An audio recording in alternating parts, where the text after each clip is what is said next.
Hello everybody, this is Ahmed Musli here, and the Metal Gear Solid Snake Eater 3D demo just came out on the 3DS, and as per request, or specifically the curiosity of my pals over at Project COE, Jared and Steven, prompt me to make this video. Basically, I'm going to try to demo the controls of the game with one hand and filming at the other, so hopefully this is going to go okay. So what I'm going to do is first try to demo the controls without the Circle Pad Pro, and thankfully the demo surprisingly includes an option to enable it. So let's not jump the gun. First of all, let's demo it without. So just to for the people who played the Metal Gear Solid Peace Walker for the PSP, the default controls without the Circle Pad Pro, it's exactly the same as the PSP game, the Peace Walker. So what I mean by that basically is the left stick or the left circle pad controls Snake, as you can see here, and the right fate buttons control the camera. And many people complained about this in Peace Walker, and that's the basic reason why they didn't like it for the PSP, because the controls were uncomfortable, and I can see why. I did play it fully on the PSP, the Peace Walker. I didn't have a lot of control issues, but it was a bit finicky, yeah, especially since the camera controls are not really as fluid as putting them on a control stick or a pad or a circle pad.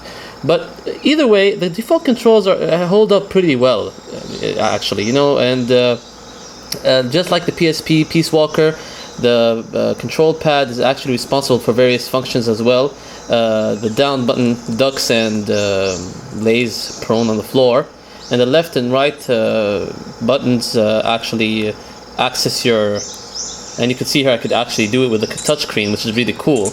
I like the touchscreen controls here. That, you know, it gives you a wide array of functions for Snake Eater 3D's menu system, and you know that is pretty complicated in the game. There's a lot of things. So you could there's a special function for the food, so there's a special touchscreen button for that, and there is actually a button for the camouflages. It took a long while to access it on the PS2 version, so now it's just one button attributed to that. So it's really cool. You know, you could.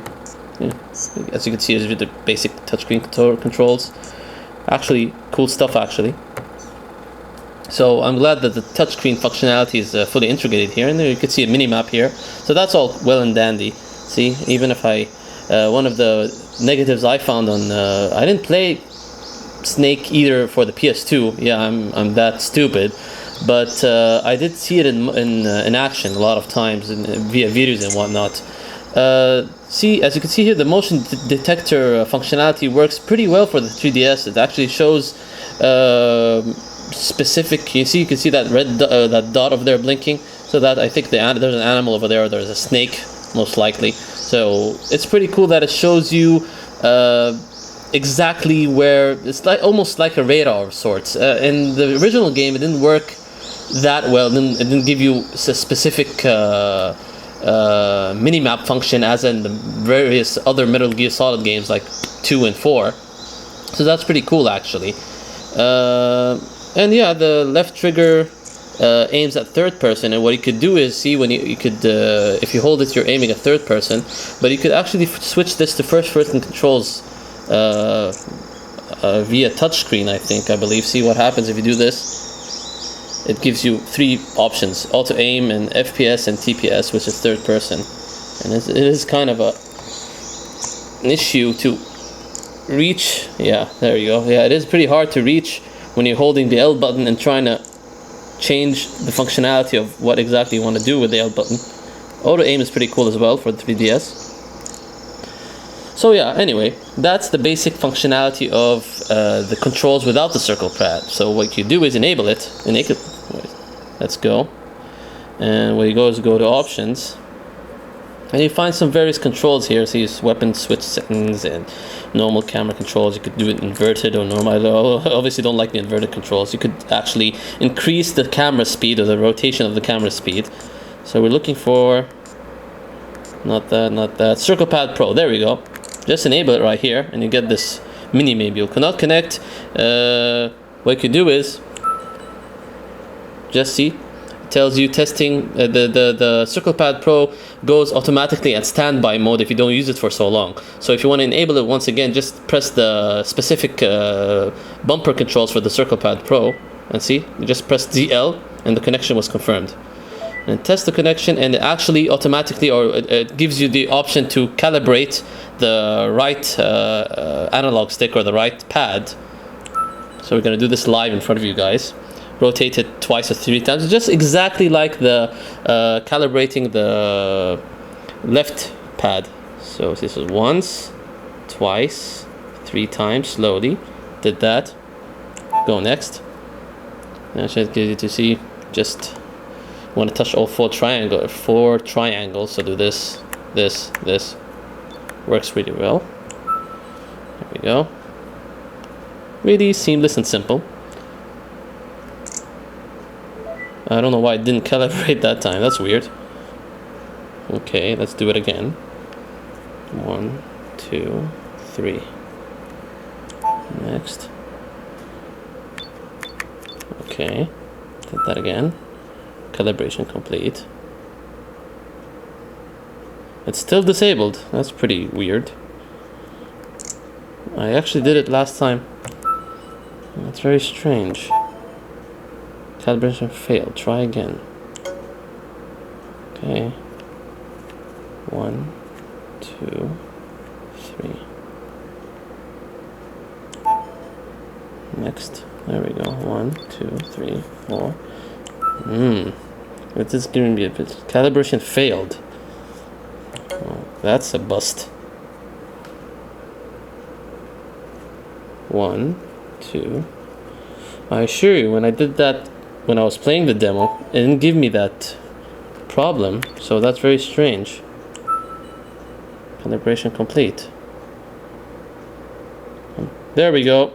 Took a while, but it worked. I don't know why it failed twice or 3 times. Apparently it's some sort of bug I don't know about.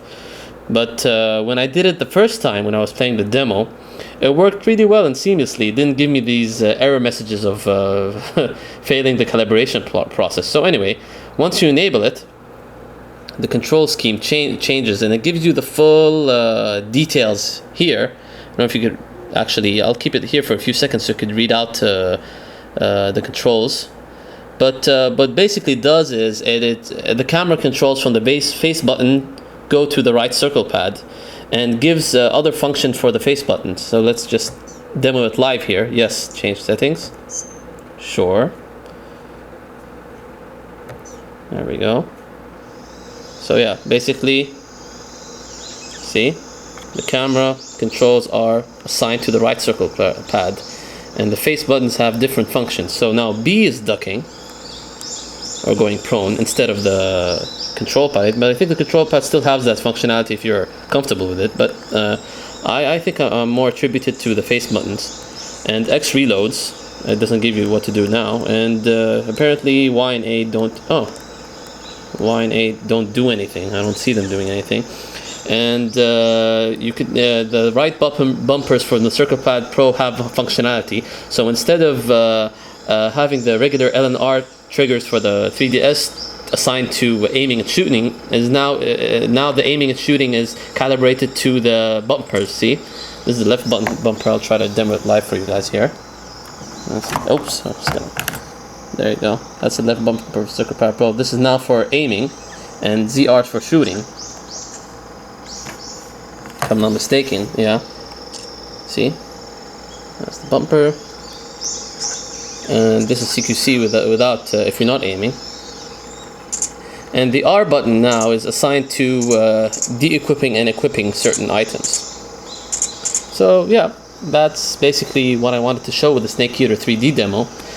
I could say is, yeah, the Circle Pad Pro does add a bit of improvement to the regular controls for the 3DS in terms of Snake Eater.